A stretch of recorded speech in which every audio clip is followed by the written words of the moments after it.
Thanks for staying with us. So we're talking about educational tourism today.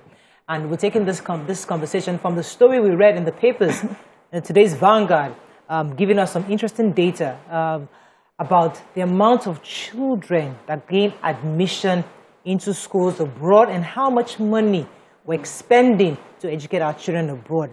And I'd like, Beecee, you have the figures? Yes, I have the figures. Establish the numbers. So they said no fewer than 12,860 Nigerians were given admission into American universities during the 2020-2021 academic session, and they spent at least 172.8 billion on tuition fees during the period. Right. This is exclusive of the tuition fees paid by other students in 200 level and above. This is just for new entry. Right. Now, so the average is about $32,000 a year. Now, this is not even the 2019-2020 session. The 2019-2020 session, let me see, we have 13,762 children that gain admission. In the 2018-2019, we have 13,423 children. And in 2017-2018, we have 13,693 children to travel abroad.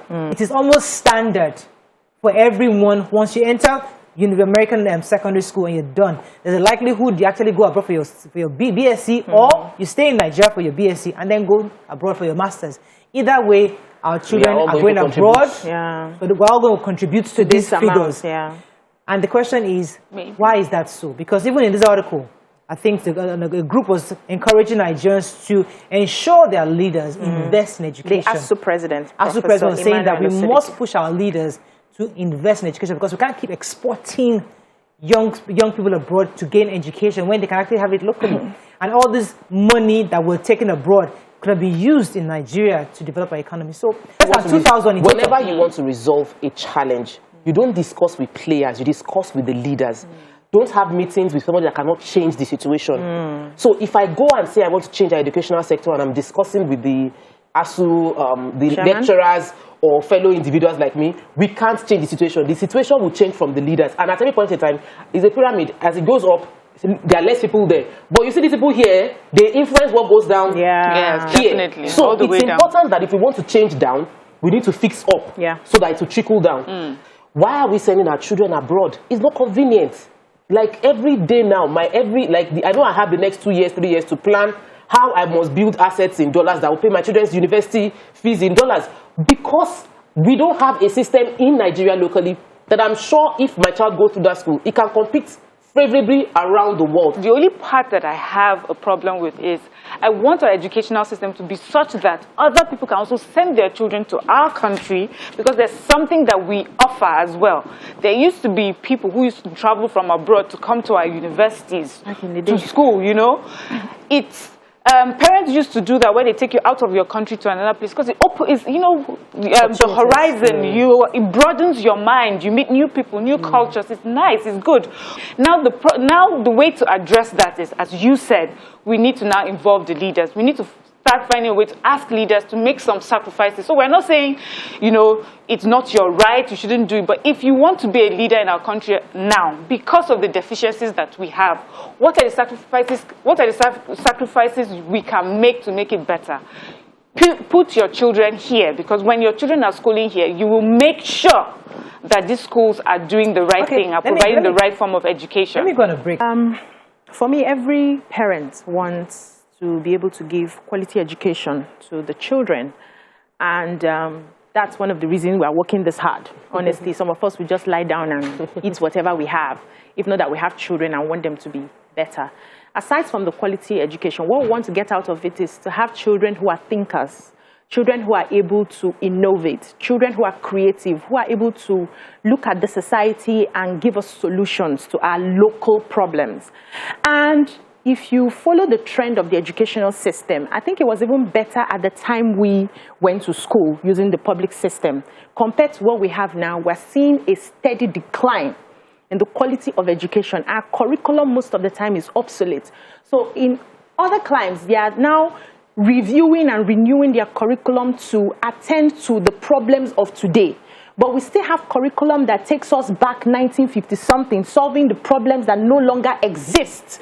So there's a gap when it comes to a child being able to think on their feet. So what's the solution? It will start, like Tope said, from the top. Policies. Now you want to serve. Nobody asked you to come and serve. So we need to stabilize this. Nobody asked you. You decided, okay, this is my country. I want to come in and change some things for the betterment of everybody. You are supposed to make some sacrifices. That's the only way we can get people, because when you do not feel the pinch, it's easy Mariah, please let me land. It's easy when things are happening to people around you and it doesn't affect you personally. When it affects you personally, when I know now, like Mariam was saying before we came on, that if Beecee knows now that she wants to change the educational system and she wants to become the local government chairman, and I know that there's a policy or a law that says once I take that position, my children will not school abroad, I will ensure that the school that they are going to, things will happen, things will change. Is this perception that we have a horrible curriculum, and I've been argued over and over again that Nigerian curriculum can compete anywhere in the world. Yes. From the educational sector, they tell you the curriculum is at par. The problem we have is the delivery and assessment. We don't have teachers teaching it properly, and we're not properly assessing them, so the children are thinking, as you have said. So I think we can help if we can get somebody to come and either verify what I've said or not. If we can be convinced that we can push that narrative that our curriculum is because many children who receive that learning go abroad and they're stars. That's one. No. I will argue with you. I will argue with you every day on this. We still have schools that teach typewriting. How I don't know where they say they are university. We talked about it on the show. We have schools that teach typewriting. So typing and shorthand.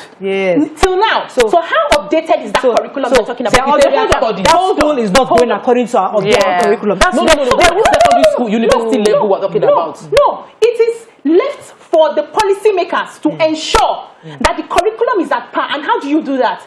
Current trends are emerging every day. You won't do So 2 years ago. I think what Mariah is trying to say is that there is a updated curriculum. Schools are not doing it. Some schools are not doing it. So that will take us back to what Afe Babalola says, that we have some schools that are illegal. So it's not just in structure, it's also in things like this, what they are teaching people, and NUC needs to sit up and making sure that those schools are identified. I also wanted to answer you. When we always sit here and say Nigerians, when they go abroad, they do better. The educational system here is tailored to take care of the very intelligent children. What about the children who are the creatives, who do not even understand? No, they are creatives. They don't even understand the school system. Absolutely. Are we ready to take care of them? And that's why we see that the A stars, the A students in our schools, they don't do well here. The people who employ them are the third class people. So